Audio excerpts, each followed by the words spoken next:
그가 이 땅에 오신 목적이라는 제목으로 하나님의 말씀을 선포하도록 하겠습니다. 현재 우리는 지식 정보화 시대를 살고 있습니다. 매일 이 수많은 인포메이션, 그죠? 이 정보들이 홍수와 같이 쏟아지고 있어요. 세계적인 신문인 뉴욕 타임즈가 하루에 싣는 이 정보의 양이 17세기의 영국인들이 평생 접했던 것보다 많다라고 합니다. 그만큼 엄청난 정보들이 하루에도 쏟아지고 있는데, 가히 현대는 이 지식 사회이고 지식이 우리 사회를 지배하고 있습니다. 그리고 사람이 얼마만큼의 지식을 소유하고 있는가, 그 용량에 따라서 그 힘의 우열이 정해지는 그런 시대에 살고 있어요. 그런데 여러분, 세상에 그 어떤 지식보다 더 중요한 지식이 있습니다. 바로 우리 주 예수 그리스도를 아는 지식입니다.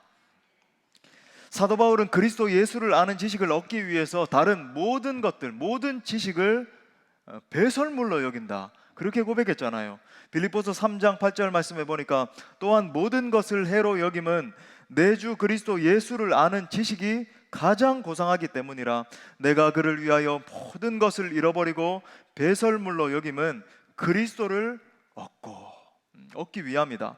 우리가 구원받는 믿음, 승리하는 믿음, 그죠? 사탄의 괴계를 물리치고 원수의 담을 뛰어넘는 그 믿음을 소유하기 위해서 무엇보다 예수 그리스도를 알고 만나야 합니다. 왜냐하면 예수 그리스도 안에 모든 구원과 지혜와 능력의 비결이 다 들어있기 때문에 그렇습니다. 저는 여러분 모두가 이 세상의 그 어떤 것보다 예수 그리스도를 알고 만나는 축복이 함께 할 수 있기를 바랍니다. 자, 우리가 이제 오늘 말씀에 들어가기 전에 선언적으로 살펴봐야 될 것이 있어요. 복음서에 보면은 예수님께서 의도적으로 자기 자신의 이 정체성, 아이덴티티, 그죠? 이 정체성을 숨기기도 하시고, 또 어떤 경우에는 의도적으로 자기의 정체성을 드러내기도 하는 구절이 있다라고 하는 것을 우리가 발견하게 돼요. 자, 이게 무슨 말인가? 우리가 이걸 좀 살펴보겠습니다. 자, 먼저 예수님이 자신의 정체를 숨기시는 예, 이걸 갖다가 신학적 용어로 메시아닉 시크릿 그렇게 부르거든요. 메시아닉 시크릿, 비밀이다. 그런 예를 한번 생각해 보겠습니다. 두 가지만 보겠는데, 마가복음 1장 40절부터 45절에 보면 예수님께서 한 나병 환자를 고치시는 그런 장면이 나와요. 그런데 아주 독특하게도 예수님께서 이 나병 환자를 고치신 다음에 그 사실을 절대로 어디 가가지고 말을 하면 안 돼, 이렇게 당부를 하시는 거예요. 자, 마가복음 1장 43절부터 44절 보니까, 곧 보내시며 이렇게까지 엄히 경고하시면서 warning 하시면서 이르시되, 삼가 아무에게도 절대 아무 말도 하지 말고 가서 내 몸을 제사장에게 보이고 내가 깨끗하게 되었으니 모세가 명한 것을 드려 그들에게 입증하라 하셨더라. 이상하잖아요, 그죠? 아니, 치유받았으면 간증을 하고 이렇게 해야 되는데 말하지 마라. 또 마태복음 16장에 보면 제자들을 향해서, 여러분 아시는 장면이죠. 너희는 나를 누구라 하느냐? 그러니까 시몬 베드로가 주는 그리스도시요 살아계신 하나님의 아들이십니다, 이렇게 고백하는 장면 나오죠. 자, 이때 예수님께서 너무나 특이하게도 또 이런 말씀을 하십니다. 마태복음 16장 20절에 보니까, 이에 제자들에게 또 여기서도 경고하사 자기가 그리스도인 것을 아무에게도 이르지 말라 하시니라. 여러분, 이거 너무 우리 표현으로 좀 생뚱맞잖아요. 아니, 그리스도인 것을 증거하고 나타내고 선포하고 이래야 되는데, 그리스도인 것을 어디 가가지고 절대 말하면 안 돼.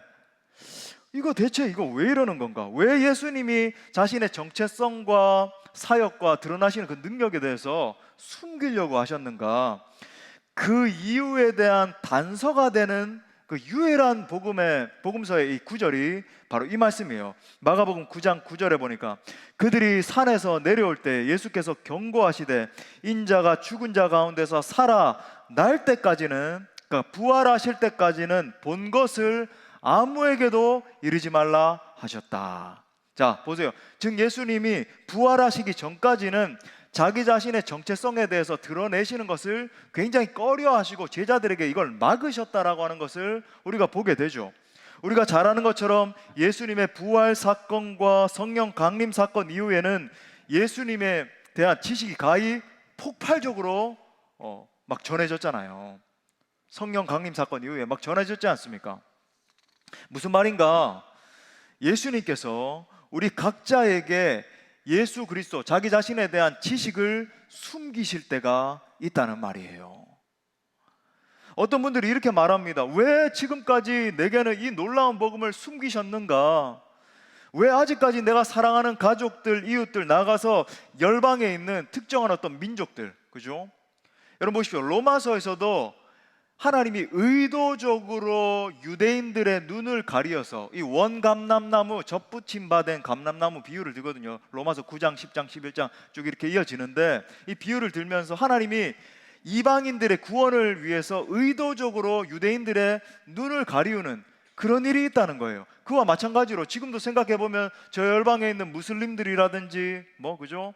막 북인도 네팔 이런 데 있는 UUPG에 복음을 한 번도 들어보지 못한 민족들이 제일 많은 지역들에 있는 사람들을 보면 불쌍하기 그지없을 정도로 왜 저들에게는 복음을 숨기셨는가? 그 대답은 이것입니다. 하나님의 정확한 때가 있다는 거예요. 하나님의 때가 있는 겁니다. 그때까지 예수님은 의도적으로 자신에 대한 지식을 숨기신다는 거예요. 자, 이것이 이제 선언적으로 우리가 알아야 될 한 가지 정보이고, 반대로 복음서에 보면 예수님께서 자기 자신을 적극적으로 나타내시고 드러내시는 장면이 있다는 것을 우리가 또 보게 됩니다. 자, 예를 들어서 요한복음에서만 예수님이 자기 자신을 지칭하시면서 에고에이미, 그러니까 에고에이미라는 것은 나는 무엇이다라는 의미거든요. 우리 한번 따라합시다. 에고에이미, 헬라어예요. 에고에이미라고 말씀을 7번이나 쓰시면서 자기 자신을 나타내시는 것을 보게 됩니다. 제가 한번 읽어드릴게요. 나는 생명의 떡이다, 6장 35절에서. 또 나는 세상의 빛이다, 8장 12절에서. 나는 양의 문이다, 10장 7절부터 9절에서. 나는 선한 목자다, 10장 11절에서. 나는 부활이요 생명이다, 11장 25절에서. 나는 길이요 진리요 생명이다, 14장 6절에서. 나는 참 포도나무다, 15장 1절부터 5절에서. 이거 받아 쓰시는 분들이 있는데 못 받았습니다. 지금은 여러분 나중에 돌려보시면서 이렇게 쓰시고, 이렇게 할 때 에고에이미 계속 반복적으로 7번을 쓰시면서 예수님이 자기 자신의 정체성에 대해서 이렇게 밝히셨죠. 그러니까 이거를 연구를 하면 예수님이 이런 분이시구나 라는 것을 깨달아 알 수 있는 거예요. 자, 동시에 오늘 이걸 얘기하려고 제가 끌고 온 겁니다. 예수님께서 자기 자신에 대해서 설명을 하시면서 내가 이 땅에 온 목적은 무엇이다 라고 말씀하신 구절들이 있어요. 내가 이 땅에 온 purpose, 목적이 바로 이거야 말씀하신 구절이 있습니다. 당연히 이 구절들을 연구하면 예수님께서 이 땅 가운데 오신 목적을 깨달아 알 수 있겠죠. 그렇잖아요. 예. 오늘 본문이 바로 이런 구절 중에 아주 핵심 구절 중에 하나입니다. 자, 그래서 오늘은 예수님께서 이 땅에 오신 목적에 대해서 함께 정리를 하면서 은혜를 나누고자 합니다. 부디 여러분 모두가 이 땅 가운데 오신 예수 그리스도를 아는 지식에 풍성히 자라갈 수 있기를 바랍니다. 아울러 그 예수님을 정말로 뜨겁게 만나시고 그 예수님을 전하는 인생들로 변화받을 수 있기를 간절히 축복합니다. 자, 크게 세 가지로 살펴보겠습니다. 자, 첫 번째는 예수님이 이 땅에 오신 이유는 잃어버린 자를 찾아 구원하기 위함입니다. 자, 오늘 구절 그대로예요. 우리 한번 따라합시다. 잃어버린 자를 찾아 구원하기 위함이다. 자, 오늘 말씀에서 인자가 온 것은 잃어버린 자를 찾아 구원하려 함이니라. 자, 사실 오늘 본문 말씀은 예수님이 이 땅에 오신 가장 핵심적인 결정적인 그 목적에 대해서 나타내신 그런 구절이라고 할 수 있죠. 자, 말씀을 보니까 예수님이 구원하시는 대상이 누구라고 말합니까? 잃어버린 자라 그러잖아요, 그죠? 그런데 지금 이 잃어버린 자를 내가 찾기 위해서 왔다라고 하는 말씀을 누구를 만난 다음에 지금 말씀하셨나요? 벌써 까먹었습니까? 자, 누가복음 강의 69번째 시간에서 누구에 대해서 살펴봤죠? 누가 예수님 만났어요? 삭개오가 만났잖아요. 맞아요.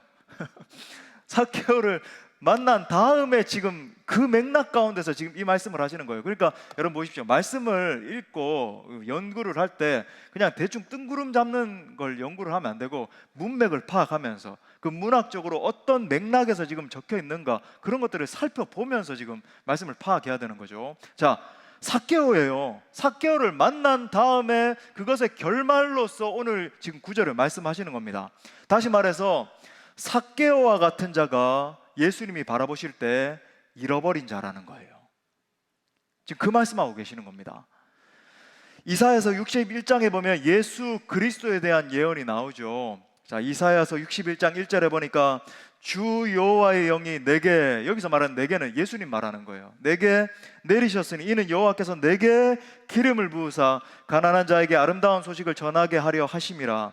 나를 보내사 마음이 상한 자를 고치며 포로된 자에게 자유를, 갇힌 자에게 노임을 선포하며. 이게 예수님의 사명 선언문과 같은 그런 말씀인데, 자, 이 말씀에서 예수님에게 성령께서 임하신 이유가 뭐라고 말씀합니까? 가난한 자, 마음이 상한 자, 포로된 자, 갇힌 자에게 아름다운 소식을 전하게 하려 함이니라, 이렇게 말하고 있어요. 자, 여기서 말하는 가난한 사람은 어떤 사람을 말합니까? 실제로 뭐 돈이 없어서 가난하고 굶주리고 이런 사람을 포괄하는 말씀이기도 하죠. 실제로 예수님은 사역하시는 가운데 가난하고 병들고 헐벗고 굶주린 사람에게 복음을 전하셨고 또 그들을 끌어안고 돌보기도 하셨어요. 하지만 여러분, 여기서 나오는 가난한 자, 마음이 상한 자, 포로된 자의 정말 정확한 의미, 우리는 항상 성경이 과연 무엇을 말하고 있는가, 그걸 파악하는 게 중요하잖아요. 그 정확한 의미는 마태복음 5장에 나오는 이 팔복에 나오는 그 의미와 동일합니다. 자, 마태복음 5장 3절 말씀 우리 다 같이 읽겠습니다. 시작. 심령이 가난한 자는 복이 있나니 천국이 그들의 것입니다. 심령이 가난한 자, 이어서 애통하는 자, 뭐 의에 줄이고 목마른 자, 비슷한 의미의 다른 표현으로서 계속 반복이 나오는데 무슨 말인가? 예수님이 바라보실 때 이 가난한 자는 영적으로 배고픈 자를 말하는 것입니다.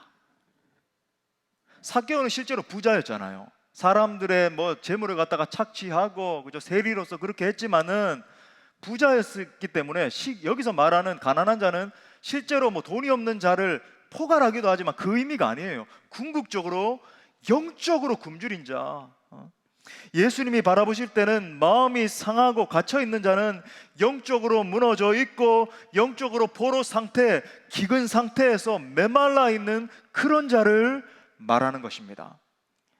이런 사람은 어떤 사람입니까? 자신의 죄 문제로 인해서 오랫동안 신음하며 아파하고 있는 자들이에요.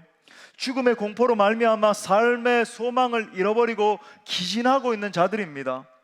영적인 기갈로 말미암아 하나님 없이는 내가 하나님 없이는 살 수 없습니다 외치면서 영적인 배고픔의 상태에 있는 자들이에요. 결정적으로 이런 사람들은 자기 자신에 대해서 이렇게 인식합니다. 반드시 그런 사람들이 이렇게 인식해요. 주님, 저는 죄인입니다. 그러니까 복음을 들었든 못 들었든 예수님 안에 있지 않으면 여러분 그냥 나는 정말 철저한 죄인이구나 이렇게 인식하게 되는 것이고, 그가 복음을 들었으면 하나님의 그 복음 앞에 자기 자신이 비추어져서 나는 정말 하나님의 그 거룩하심과 대비해서 볼 때 철저히 무능하게 부패한 죄인이구나 인식하게 된다는 거예요. 그래서 그의 중심의 심령으로부터 이런 고백이 터져나올 수밖에 없습니다. 하나님, 저는 주님 없이는 살 수 없습니다.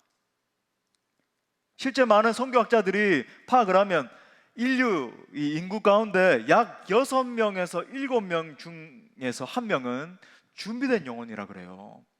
여러분 주변에도 이렇게 살펴보면 6명에서 7명 정도 만나보면 그 중에 1명은 준비된 영혼이에요. 그들은 톡 건드리기만 해도 저는, 그러니까 실제로 워딩 자체를 하나님 없이는 살 수 없습니다 이렇게 고백은 안 한다 할지라도 영적인 목마름이 그의 중심 가운데 있어서 톡 복음으로 조금만 건드려주면 그들의 영혼이 막 터지는 거죠. 막 무너지는 거예요. 그냥 그 성전 문만 밟고 들어와도 막 눈물 콧물 쏟으면서, 이번 행축에도 그런 역사들이 많이 있었거든요. 목사님 막 아무리 전도하고 안 됐는데 어떻게 해서든지 데리고 왔는데 그죠? 남편분과 또 아들은, 우리 아들은 절대 그런 사람이 아니었는데 이 듣자마자 복음을 듣는 내내 이 현장에서 펑펑 울었다는 거예요. 그런 영혼들이 있습니다. 여러분 이런 사람들에게 우리 주님 뭐라고 말씀하시는가? 우리처럼 영적으로 목마른 그런 사람들에게 이렇게 놀라운 말씀하시는 거예요. 마가복음 2장 17절 하반에 보니까 얼마나 놀라운지 모르겠어요. 나는 의인을 부르러 온 것이 아니요 뭐라 그래요? 죄인을 부르러 왔노라 하시니라. 할렐루야. 이 말씀이 우리에게 최고의 위로이죠. 우리 같은 죄인, 목말라 있는 죄인, 영적으로 기근 상태에 있는 나 같은 죄인을 위해서 예수님이 오셨다는 거예요. 그렇습니다. 예수님은 저와 여러분 같은 죄인을 구원하시기 위해서 이 땅 가운데 오셨습니다. 또한 인간들의 근본적인 죄와 죽음과 그것으로 인한 영적 기근의 모든 문제를 해결하시기 위해서 예수님이 오신 거예요. 예수님의 이름의 뜻이 그렇잖아요. 예수님이 히브리어로 예슈아, 여호수아, 예수님의 이름과 똑같은 거 아닙니까? 여호와가 구원이시다. 그 이름의 뜻과 같은 거잖아요. 인류의 역사를 보면 17세기부터 19세기까지는 자유를 쟁취하기 위해서 투쟁하는 역사였습니다. 그러다가 20세기에 와서는 막 평등이다, 평등이다. 얼마나 외쳤나요? 평등을 쟁취하기 위한 역사였습니다. 현재 21세기에는 박애와 복지가 우리 인류의 이슈 아닙니까? 북유럽과 같은 그런 복지 정책을 써야 된다, 복지 예산을 늘려야 된다, 막 전부 다 그러잖아요. 하지만 무엇보다 인류 역사와 우리 개인의 삶에 가장 치명적인 문제인 이 죄 문제를 해결하지 않고서는 여러분 그 어느 것에서도 대안은 없습니다. 메마름과 공허함 뿐이죠. 그 어떤 지도자가 일어나 보십시오. 우리 가운데 있는 이 기근의 문제를, 영적인 메마름에서부터 이게 모든 게 다 터져 나오는 건데, 파생되는 거잖아요. 해결할 수 없는 거예요. 죄가 왕노릇하는 나라, 사탄의 권세가 뒤흔들고 있는 온 세상의 그 나라의 법들을 끝내고 의와 평강과 희락이 충만한 나라를 만들기 위해서 우리 주 예수님께서 이 땅 가운데 오셨습니다. 우리 이 놀라운 말씀 우리 다 같이 선포하면서 읽겠습니다. 이사야서 53장 5절 말씀 시작. 그가 찔림은 우리의 허물 때문이요 그가 징계를 받음으로 우리는 평화를 누리고 그가 채찍에 맞음으로 우리는 나음을 받았도다. 할렐루야. 우리의 인생의 구원의 문제, 내면의 열등감과 좌절감의 문제, 삶의 모든 문제의 답은 예수 그리스도이십니다. 누구든지 이 놀라운 예수님 만나면 그분 앞에 무릎을 꿇고 전 삶을 드리게 되는 거예요. 일본의 유명한 가가와 도요히코, 우리나라 말로 하천풍언시죠. 그는 위대한 성자요, 전도자요, 저술가였습니다. 얼마나 유명한 성자였냐면은 이 간디와 슈바이처, 이 하천풍언을 일반론에서 20세기의 최고의 3대 성자라고 말할 정도예요. 2차 대전 이후에 일본이 패망하고 미국이 점령했을 때 메가다 장군이 총사령관으로서 최초로 만난 분이 바로 이 하천풍언, 이 사람입니다. 그런데 공교롭게도 그의 태생은, 아버지는 이제 당시 시장이었는데 어머니는 기생 출신으로 첩이었어요. 서자로 태어났기 때문에 어린 시절에 이 첩의 자식, 우리나라도 그랬는데 그죠? 홍길동이 내가 형을 갖다가 형이라고 부르지 못하고 아버지를 아버지로 부르지 못하고 그런 것처럼 이 첩의 자식이라고 놀림과 온갖 구박을 천대를 받으면서 그렇게 자랐습니다. 그런 자신이 첩의 아들이라는 것 때문에 얼굴에서 늘 기쁨이 없고 웃음을 잃어버린 채로 그렇게 살았어요. 어느 날 슬픈 마음으로 담 모퉁이에 이렇게 우두커니 넋을 잃고 이렇게 서 있었는데 구세군 악대가 그때 이제 지나가면서 막 나팔을 부면서 복음을 전하는 거예요. 당신도 예수님을 믿고 구원을 받으십시오. 하나님은 당신을 사랑하십니다. 하나님을 만나기만 하면 누구든지 죄 문제를 해결함 받을 수 있습니다. 그때 그 음성이 하천풍언의 가슴을 울렸습니다. 이런 생각이 든 거죠. 나 같은 기생의 아들도, 나처럼 비천한 태생도 예수를 믿으면 하나님이 사랑한단 말인가? 그래서 가까이 가서 거기 있는 사람에게 물었어요. 기생의 아들도 하나님이 사랑하시나요? 저 같은 기생의 아들도 하나님이 사랑하시나요? 아, 그럼요. 하나님은 누구나 다 사랑하십니다. 그는 이 말을 듣고 마음으로 예수님을 영접합니다. 예수님을 믿게 됐고 결국 그는 주님을 위해서 일생을 살기로 결단하죠. 그 후로 참 가난한 사람들이 모여있는 빈민굴에 들어가서 남은 일생을 불쌍한 사람들을 돌보면서 그렇게 살아가요. 그의 운명이 완전히 바뀐 겁니다. 어떻게 이런 일이 일어났는가? 예수께서 그를 구원하셨고 그의 상한 마음을 만져주셨고 하나님의 자녀가 되는 권세를 받았기 때문입니다. 사랑하는 여러분, 누구든지 구원자 되시는 예수 그리스도를 만나면 죄와 사망의 문제로부터 자유케 되고 모든 운명이 순식간에 바뀌는 줄 믿습니다. 빛으로 오신 예수님이 오시면 인생이 환해지고 달라지는 거예요. 그래서 어떤 시인이 예수님 안에 상처는 별이 된다, 얼마나 멋있는 이런 말도 남겼지 않습니까? 더불어 예수님께서 빛으로 임하시면 이 세상과 사회의 어둠도 물러가는 역사가 일어나잖아요.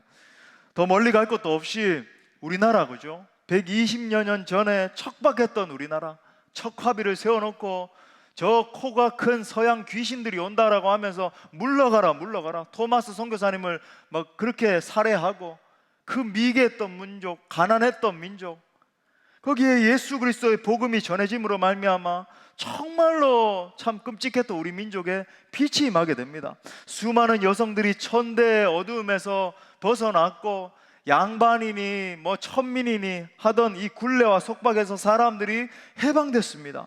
가난과 저주가 끊어지고 이제는 경제적으로도 잘 사는 뭐 세계 12국가가 돼가지고 복음을 역수출하는, 미국 다음으로 사실은 비율적으로 따지면 세계에서 제일 많은 선교사님들을 파송한 그런 국가가 되잖아요. 사랑하는 여러분, 예수님이 어느 한 존재 속에 임하시면 그 사람의 인격과 신앙과 인생이 변화됩니다. 또한 한 사람, 예수님이 한 가정에 임하시면은 그 가정의 어둠이 떠나가고 변화가 일어나는 거예요. 나아가서 예수님이 지역과 한 국가에 임하시면 그 사회 전체가 통전적으로 뒤바뀌는 역사가 일어나는 줄 믿습니다. 바라기는 여러분 중에서 정말 저는 소원하면서 기도하는 것, 단 한 분도 빠짐없이 이 놀라운 예수님을 만남으로 말미암아 죄와 어둠과 저주로부터 완전히 자유케 될 수 있기를 간절히 축원합니다. 자, 두 번째는 예수님은 양들에게 더 풍성한 생명을 주시기 위해서 오셨습니다. 우리 또 한번 따라합시다. 양들에게 더 풍성한 생명을 주시기 위해서 오셨다. 예. 요한복음 10장 10절 말씀해 보니까 이렇게 말하죠. 우리 자주 읽는 구절이죠. 도둑이 오는 것은, 여기서 말하는 도둑은 사탄이에요. 도둑이 오는 것은 도둑질하고 죽이고 멸망시키려는 것뿐이고 내가 온 것은 양으로 생명을 얻게 하고 더 풍성히 얻게 하라는 것이라. 첫 번째 말하는 생명을 얻게 한다는 것은 당연히 구원을 말하는 것이고 거기에서 그치는 게 아니에요. 더 풍성한 생명, abundant life, 풍성한 삶을 주시기 위해서 오신 것이다. 여러분, 이 사실을 믿을 수 있길 바랍니다. 믿는 자에게는 여러분 그게 실현되는 역사가 일어나는 거예요. 특별히 생명을 얻게 하고 더 풍성히 얻게 함에 대해서 이사야 선지자는 위로하시는 그리스도의 사역의 그 이미지를 언급하면서 이렇게 말했습니다. 이사야서 61장 3절에 보니까 무릇 시온에서 슬퍼하는 자에게 화관을 주어 뭐라 그래요? 그 죄를 대신하게 하며 기쁨의 기름으로 그 슬픔을 또 대신하며 찬송의 옷으로 그 근심을 또 대신하시고 대신하고 그 다음에 우리 다 같이 읽겠습니다. 시작. 그들이 의의 나무 곧 여호와께서 심으신 그 영광을 나타낼 자라 일컬음을 받게 하려 하심이라. 자, 보세요.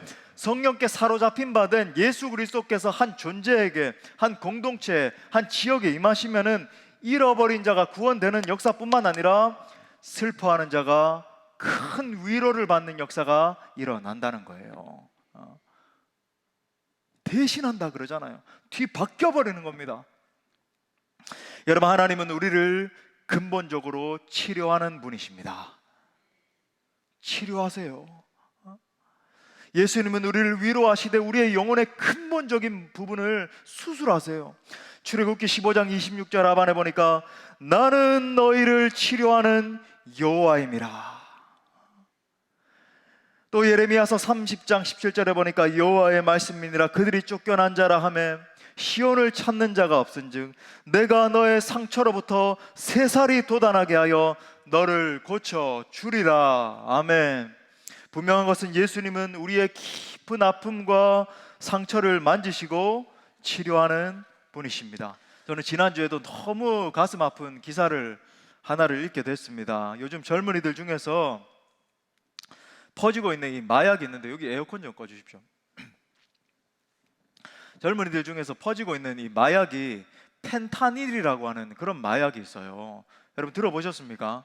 여기 있는 젊은이들은 아마 들어봤을 텐데, 이 필로폰과 헤로인보다 100배로 강한 이 합성 마약이에요. 만들어진 그런 마약인데, 이게 얼마나 끔찍하냐면 중독성과 파괴력이 너무 강해가지고 호흡기로만 이렇게 들이마셔도, 이게 여러분 아마 보신 분들 계실 텐데 뉴스에도 방영이 됐고, KBS 뉴스에도, 그리고 그 세계는 지금이라고 하는 KBS 프로그램 있죠. 저도 이제 그 세계 정세를 알기 위해서 유일하게 제가 보는 프로그램 중에 하나인데, 세계는 지금, 거기 보면 막 이렇게 미국의 필라델피아나 막 LA나 이런 지역에 사람들이 좀비처럼 막 이렇게 서가지고 막 쓰러지고 이러고 있죠. 침 질질 흘리면서.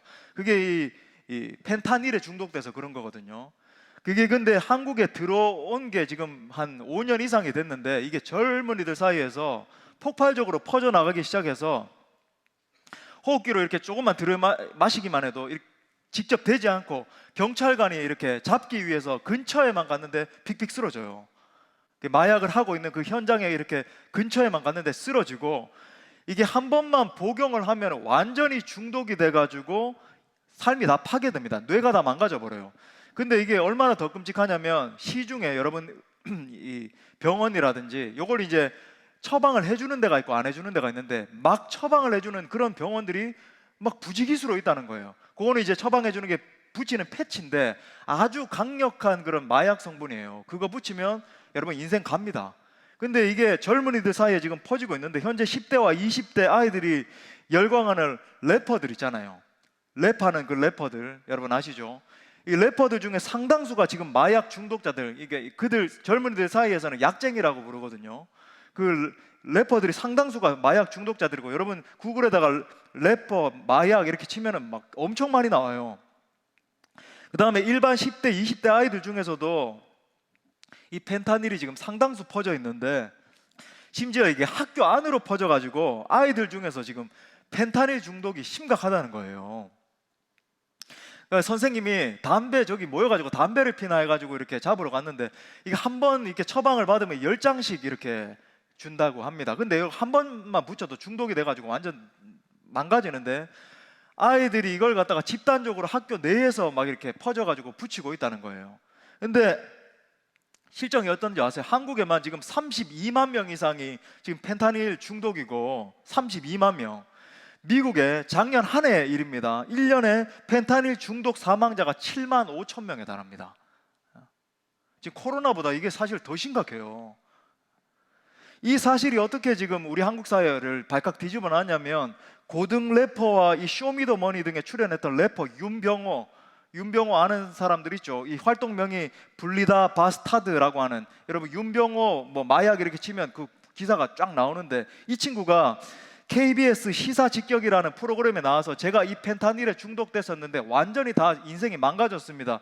발음도 잘 못해요. 이가 다 빠지고 마약에 중독이 돼서. 근데 이걸 이제 끊기로 결단하는데, 이게 6개월이 지났음에도 불구하고 하루에도 몇 번씩 공황 장애가 하고 침을 질질 흘리면서 쓰러지고 뭐 그러고 있어요. 이 친구가 내가 도저히 이게 가만히 있으면 안 되겠고, 자기 주변에 있는 사람 9명이 사망했대요. 이 펜타닐 중독에 빠져가지고. 그래서 폭로하면서 이게 알려지기 시작했어요. 지금 이게 우리 젊은이들 실태입니다. 32만 명이 지금 여러분 중독돼 있어요. 제가 이 기사에 관련된 몇 가지 자료들을 찾아보면서 뭐 여러 가지 뭐 충격도 받았지만은, 한편으로 너무나 가슴이 아픈 거예요. 지금 이 시대를 살아가고 있는 다음 세대 아이들이, 우리는 뭐 교회에 예수 믿지 않은 친구들이 점점 빠져나가고 있다, 이것도 정말 끔찍한 일인데, 복음을 모르고 영적으로 유린되어 있는 것은 물론이고 자신의 이 공허함을 달랠 길이 없어서 이제는 극단적인 길로 들어서고 있구나, 이 생각 때문에 너무나 가슴이 막 터질 것 같은 겁니다. 완전히 상처받은 세대인 거예요. 이건 뭐 아프다 못해가지고 완전히 병들어 죽기 일보 직전의 세대입니다, 여러분. 그리고 동시에 드는 한 가지 분명한 생각이 있었죠. 저들에게 정말로 필요한 것은 예수님인데, 예수 그리스도께서 저들의 심령 가운데 임하시면 고침받고 회복될 수 있는데, 사랑하는 여러분, 이 시대의 아픔을 치유할 수 있는 길은 오직 예수님밖에 없습니다. 대인 관계를 통해서 받은 상처, 일에서 실패해서 받은 상처, 죄로 인해서 씻을 수 없는 아픔을 간직한 상처, 감정의 상처, 마음의 상처, 영혼의 상처까지 예수님은 치료하십니다. 예수님은 여러분의 마음에 깊이 공감하실 뿐만 아니라 여러분의 깊은 마음의 상처를 치료하는 분이세요. 우리 찬양하잖아요. 주는 내 마음을 고치시고 볼 수 없는 상처 만지시네. 나를 아시고 나를 이해하시네. 내 영혼 새롭게 세우시네. 나를 아시고 나를 이해하시고 내가 볼 수 없는 부분까지 깊이 치료하시는 그 예수님이요, 그 예수님을 만날 수 있기를 축복합니다. 한국 대학생 선교회 CCC죠, 그죠? 이 CCC를 창립하신 분이고 옥한음, 하용조, 김인중 목사 등 수많은 제자들을 길러내시고 천국에 가신 고 김준곤 목사님의 이야기입니다. 김준곤 목사님 어릴 때 이 어머니와 사랑하는 세 분의 형님들이 차례로 급사한 것을 목격을 했어요. 6.25 때는 아버지와 다른 친척들이 눈앞에서 이 공산당들에게 학살당하는 것을 직접 봤다는 거죠. 또 어린 시절에는 사랑하는 동생이 하필이면 이 불놀이를 하다가 불에 타서 죽었는데 그걸 현장에서 바라볼 수밖에 없었다라고 합니다. 이뿐이 아니라 목사님의 말년에는 자기 딸이 위암에 걸렸는데 157일간의 고통을 겪다가 두 어린 딸을 부탁한다는 말을 남기고 죽는 이 참혹한 비극도 겪었습니다. 우리가 생각할 때는 김준곤 목사님 한국 교회사의 대단한 위인 같은 분 아닙니까? 참 대단한 분이셔, 참 많은 사역을 하셨지, 이렇게만 생각을 하고 있지만, 하지만 목사님 입장에서는 이건 말로 표현할 수 없는, 우리 중에서 이런 일을 가히 누가 겪었는가 생각할 정도로 표현할 수 없이 기가 막힌 상황을 겪은 그런 목사님이었죠. 목사님, 아무리 여러분 김준곤 목사님이라도 그 아들의 마음에 얼마나 큰 상처가 됐겠습니까? 그분의 인생길은 고난이라는 두 글자를 제외하고는 생각할 수도 없는 그런 길이었어요. 하지만 김준곤 목사님이 소천하시기 얼마 전에 이렇게 아름다운 고백을 했다라고 합니다. 우리 다 같이 잠깐 한번 들어보겠습니다. 정직하게 고백하면 나는 하나의 얼굴로는 웃고 다른 얼굴로는 눈물을 흘립니다. 내 영은 주님을 찬양하고 기뻐하고 감사하며 깊은 곳에서 샘물같이 환희가 솟습니다. 하지만 다른 마음의 하늘에서는 비가 끊임없이 내리고 있습니다. 우리가 한 해 한 해를 사는 것이 아닙니다. 하루하루를 사는 것도 아니에요. 한 발짝 한 호흡 주님을 사랑하며 창세기 첫날처럼 날마다 영원한 첫사랑으로 살아갑시다. 주님을 호흡하며 살아갑시다. 내게는 깊은 위로와 감사와 찬송과 평안만이 있습니다. 그것은 내게서 나온 것이 아니라 성령이 은혜로 내게 주시는 것들입니다. 참으로 여러분, 예수님 안에 있으면 상처는 별이 된다, 이 말이 헛된 말이 아닌 거죠. 믿음의 선배들의 삶을 생각해 보십시오. 모세도 요셉도 다윗도 선지자들도 그들은 정말 하나같이 엄청난 상처를 짊어진 사람들이었잖아요. 하지만 하나님은 그들의 아픈 마음을 깊이 만지시고 그들을 치유하셔서 결국 그 시대의 아픔을 치유하는 사람들로 세워주신 것입니다. 예수님은 우리와 함께 하시기 위해서 이 땅 가운데 오셨습니다. 임마누엘이라고 하는 뜻이 하나님이 우리와 함께 하신다, 그런 말이잖아요. 다시 말해 하나님이 우리와 함께 하시기 위해서 비천한 우리 인간의 몸을 입고 이 땅 가운데 오신 분이 바로 예수님이라는 말이죠. 우는 자, 가난한 자, 병든 자, 희망이 없는 자, 위로를 원하는 자, 고독한 자, 절망한 자와 함께 하십니다. 실패하며 쓰러진 자, 병들어 신음하고 울고 있는 그 사람과 지금도 함께 하길 원하세요. 그 예수님은 우리에게 죄 대신 화관을 씌워 주십니다. 슬픔 대신 기쁨을, 근심 대신 찬양의 옷을 입혀 주시는 분이십니다. 저는 여러분 모두가 그 예수님을 뜨겁게 만날 수 있기를 바랍니다. 또한 그 예수님의 치유의 손길을 경험하시고 다시 일어서는 모두가 될 수 있기를 축복합니다. 마지막 세 번째로, 예수님이 이 땅 가운데 오신 이유는 우리로 하여금 전도자가 되게 하기 위해서 오셨습니다.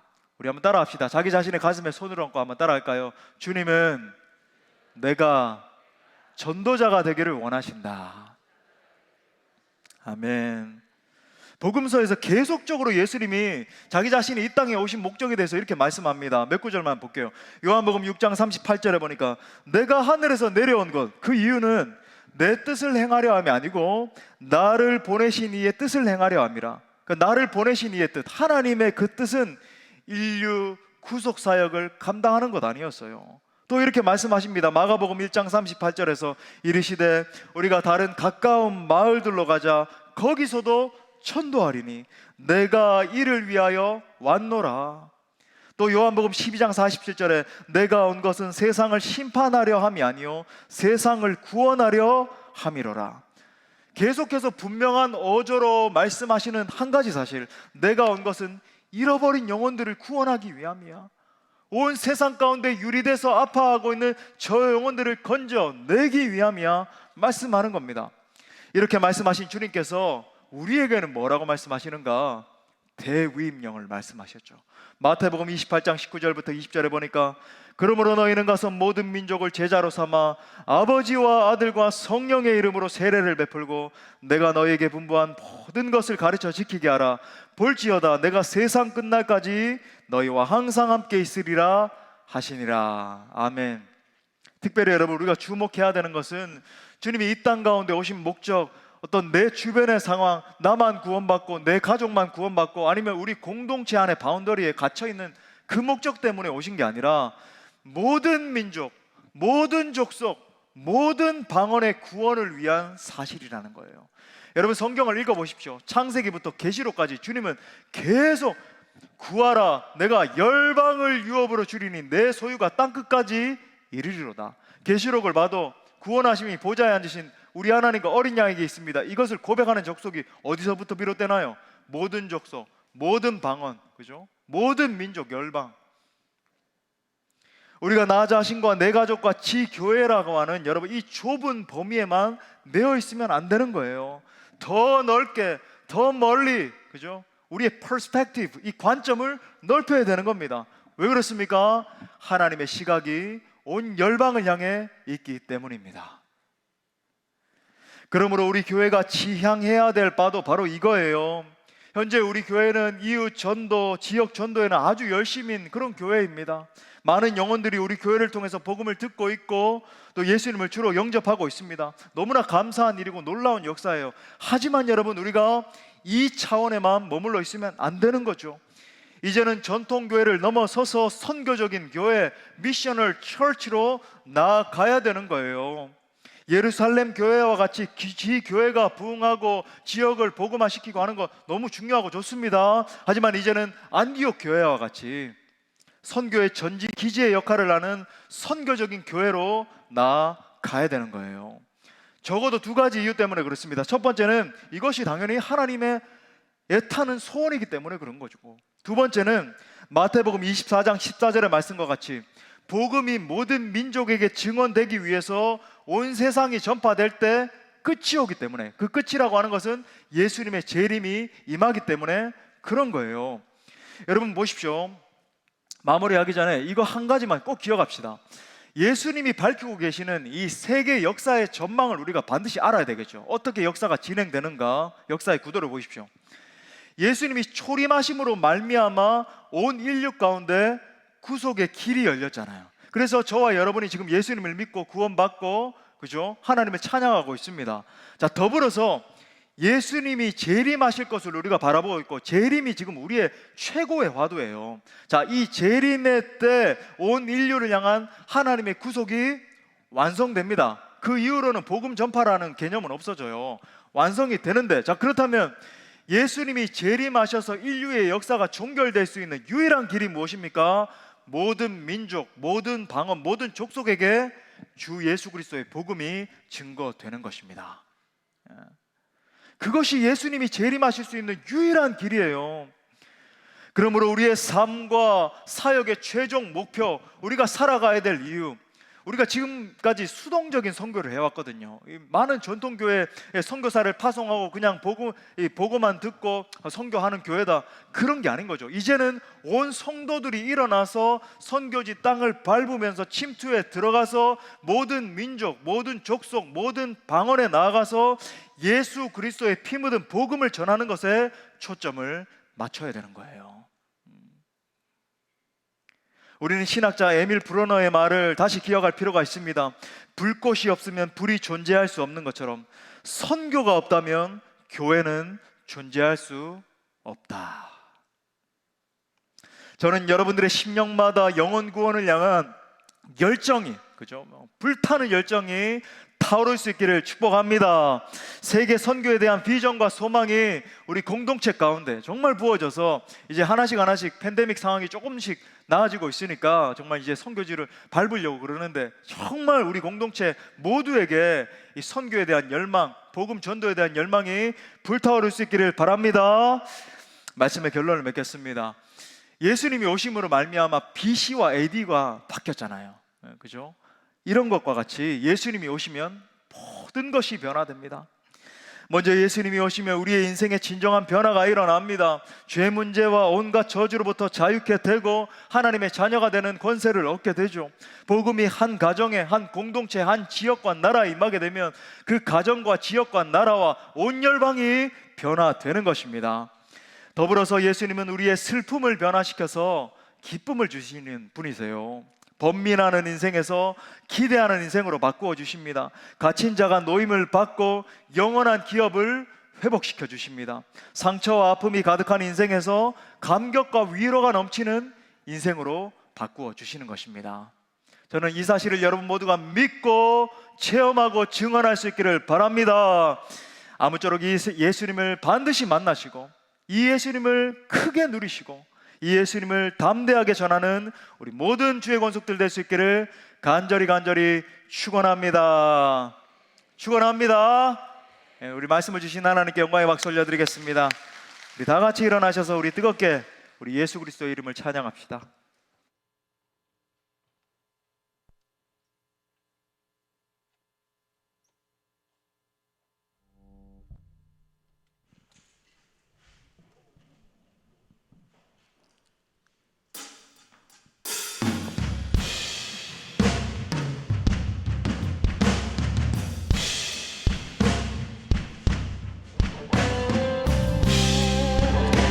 우리 다 함께 놀라운 구원을 주시는 그 예수 그리스도를 바라보면서 뜨겁게 찬양합시다.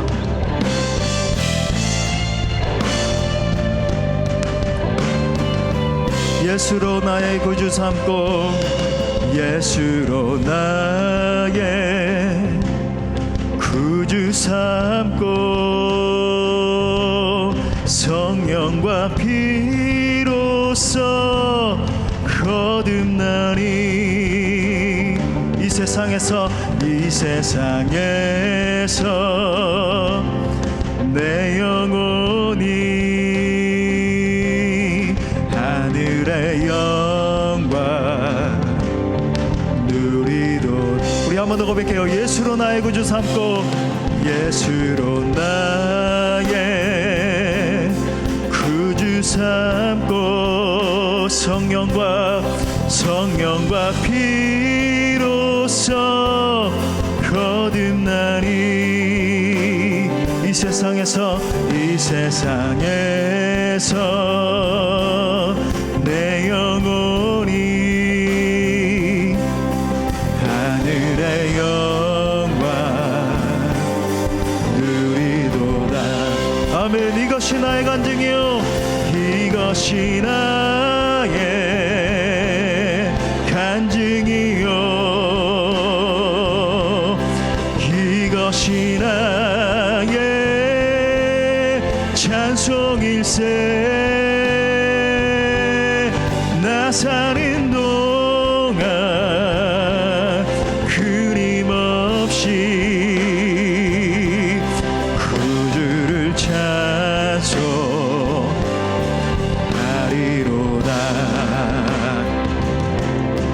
온전히 주께 주께 맡긴네요. 온전히 주께 맡긴네요. 사랑의 음성을 듣는 중에 천사들 왕래하는 것과 하늘의 영광, 우리 놀라우신 예수님을 찬양합시다. 이것이 나의 간증이요, 이것이 나의 간증이요, 이것이 나의 찬송일세. 나 사는 동안 끊임없이 구주를 찬송하리로다.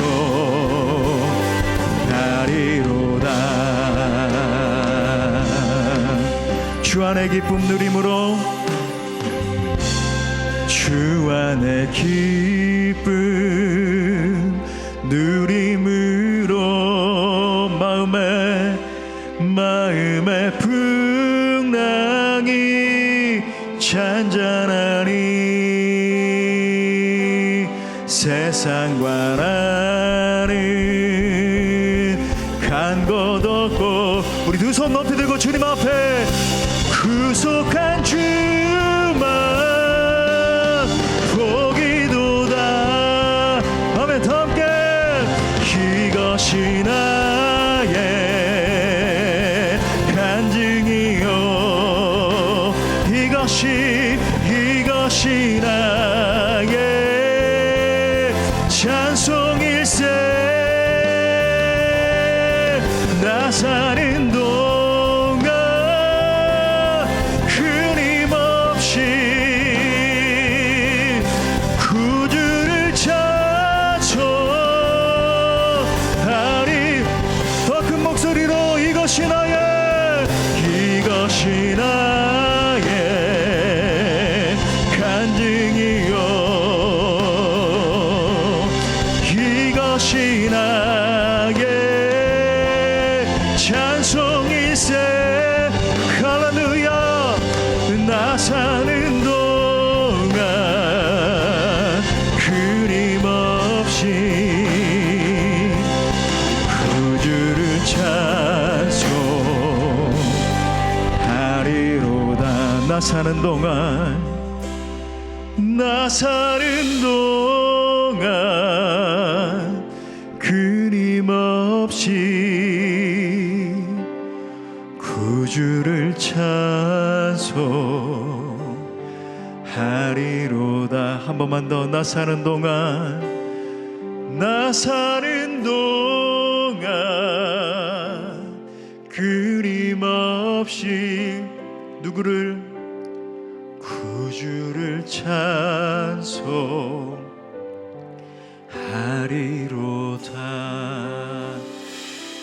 우리 시간에 말씀 붙들고 기도할 때 우리의 구원자, 우리의 치료자 되시는 예수 그리스도 앞에 나아갑시다.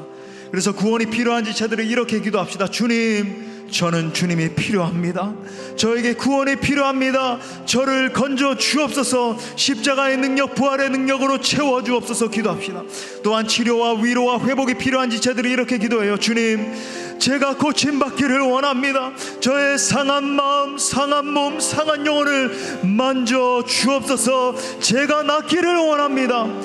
우리 다 함께 예수 그리스도의 임하심을 위해서 기도할 때, 예수님의 통치를 위해서 기도할 때, 주여 우리 공동체가 일어나서 온 열방 가운데 주의 통치를 선포하는 공동체 되게 하여 주옵소서. 함께 동성으로 기도합시다. 아멘.